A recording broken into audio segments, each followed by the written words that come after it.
Hello hi అందరికీ నమస్తే. కాశ్మీర్ అంటే మంచి మంచి బర్ఫీ పడుతుంది అందాలు అనుకుంటాం కదా. గిసంటి పాత ఇండ్లు కూడా ఉంటాయి చూడు. ఇది ఎప్పటియో ఇండ్లు, జమానా ఇండ్లు, చిన్న చిన్న గల్లీలు, పాత ఇండ్లు ఇవన్నీ. చాలా అంటే చాలా పాత ఇండ్లు ఉన్నాయి. అది ఎప్పటిది హ్యాండ్ వర్క్ చేసింది ఉంటుంది కదా, అది అట్లా ఉన్నది మొత్తం. చిన్న చిన్న గల్లీలు, కారు పోవడానికి కూడా సరిపోకుండా ఉంటుంది. ఇవన్నీ పాత ఇండ్లు అన్నమాట. మీరు చూసారా ఎంత పాత ఉన్న ఇండ్లు.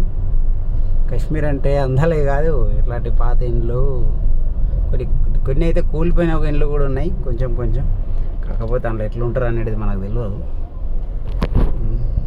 ఎంత పాత ఉన్నాయి ఇండ్లు చూడరు, ఎట్లా పాత ఇండ్లు ఉన్నాయి చూడరు. ఇది ఇక్కడ రొట్టె చేస్తారు అన్నమాట. ఇది బిస్కెట్లు రొట్టెలు అమ్మేది ఇదైతే. చూడరు ఎట్లున్నాయి పాత, ఎక్దం పాత ఇండ్లు అప్పట్లో ఉంటుంటే చూసినాం. అట్లాంటి ఇండ్లు ఉన్నాయి. ఇదిగో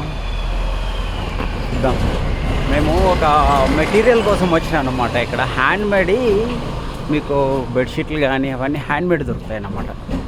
ఇది అదే చూద్దాం ఎట్లుంటుంది అనేది. చూసారా ఇంటికి కానీ ఎట్లున్నాయి దారాలు, మొత్తం దారాలు పెట్టిర్రు. ఇవన్నీ దారాలు ఉన్నాయి. ఇక్కడ ఏంటంటే హ్యాండ్మేడ్ దొరుకుతాయట అన్నీ. ఏందో చూద్దాం ఒకసారి.